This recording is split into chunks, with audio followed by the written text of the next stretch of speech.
Hello everybody, back by popular demand. I am going to show you another journal cover that I take and decorate and make really my own. So maybe about a month ago, I posted a tutorial for taking your blank notebooks and making them more unique and so that they can be distinct from one another. Right now, this pack of 12 that I had bought, I was using them for different note taking and things like that. And I couldn't tell them apart until I actually opened them up and read what was in them. And it was just kind of frustrating. And I wanted a easier way to be able to still use these notebooks, but to be able to tell them apart. So I started one by one redecorating them and filming the process so I can take you guys along for the ride. And I did take out all of the pages from this. I marked where the back side was, and I'll be putting it back in the same way that I took it out. You can view that other video if you want to see that process in a little bit more detail. I will mention that post or that video down below. And on this one, I want to stick with neutrals, black and whites. They're always one of my go-tos and my favorites. And so I just squirted out two paints here. I actually think they're both gesso, white gesso and black gesso. And I'm just taking my paintbrush and I'm just spreading that paint around. If you're looking for more vibrant colors, I do suggest that you gesso this first if you're using like the craft paper like I had, and you'll get more vibrant results. For this, I don't mind the black and whites and building up that color and those layers. Each time that I want to add more white and I want it to stay a little bit more pure white, I dry everything between the layers and then continue to add. So as you're mixing here, of course, if you're going to mix with multiple colors on your brush, and even if you use separate brushes, they're going to start mixing with each other. And that was kind of my intention, to have them mix on the page themselves rather than doing a bunch of pre-mixing and stuff like that. So I just kind of wanted to experiment and explore and see how this went. But anytime I want to add just that pure white back in, I do hit this with the heat gun a little bit and continue adding on. So overall, I want this to be pretty simple. I think adding interest doesn't have to be super complicated. Here I am painting the whole cover, but you could go a lot simpler and just do a few collage techniques, add a little bit of stitching if you wanted to. The options really are limitless for using this idea of decorating your notebooks in a new way. A few people asked and commented on my last tutorial, can you do this without taking your entire notebook apart? So like on this, I took out the pages just to make it easier. I'm not always the neatest when it comes to creating and using paint and stuff. And so since I was using this as a note-taking notebook, I did take out the pages just to make it easier. But a way to do this without taking out the pages would just be to cover those pages with something, put a layer of either parchment paper or deli paper, something like that, just to protect those pages while you're working on it, and you should be just fine. You don't have to go through the step of actually deconstructing it and then binding it back together. So now that I have some interest just in my background with some different paints, I'm adding on some collage pieces just for a bit more of a focal point, interest point. I actually like the painterly type look that's there before I add anything, so you can definitely just go as simple as adding some paint to the cover. It doesn't have to be anything more complex than that. So I'm using my silicone brush and some heavy gel mat, and putting down some scraps here, and I'm still sticking with that black and white. It would also be really fun to bring in a bright pop of color. You could really play around with what you wanted to do. So after I have some of those collage down, I do want to integrate that collage in with the background a little bit. I prefer my collage to look a little bit more cohesive with the background rather than something that was just placed on top. And so adding in some of that paint around a few of the edges and blurring those lines does help to make everything flow a bit more cohesively, in my opinion. I'm going to continue to add in some collage pieces and paint until I'm happy with the results.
On the first cover that I showed you guys a while ago, I believe that I did some stitching around the edges with my sewing machine.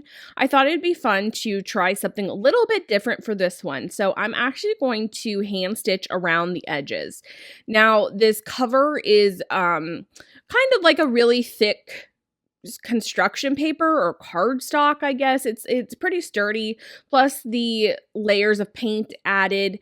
I want it to be as easy on my fingers as possible when I'm stitching. So first here, I'm taking my awl and I'm just gonna go around the edges and kind of eyeball it to keep them evenly spaced around the outside. This is a bit of an extra step to pre-poke the holes, but I do find that it's worth it in the end. Otherwise, it takes quite a while to stitch around. And actually the stitching part of this, I think, took longer in the long run than actually the painting and collage did. It's just, was a little bit more difficult to get through than I thought. Sometimes I could change my needle up or something like that. I also used a really long piece of thread because I didn't want to have to tie off and do new thread. So I did a piece that I felt was going to be long enough to go all the way around the entire border, and it just gets tangled more easily the longer pieces of thread that you have. So as a general rule of thumb, I do suggest going shorter with your thread pieces, but on this, I didn't want to have to tie off or anything.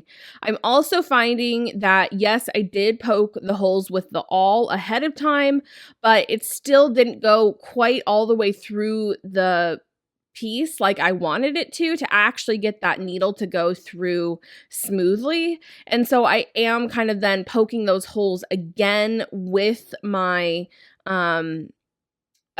needle as I go. So I did put a little bit of wax on that needle or on that thread to help that it slide through a little bit better. And you just have to take this slow and know that it's going to be worth it in the end.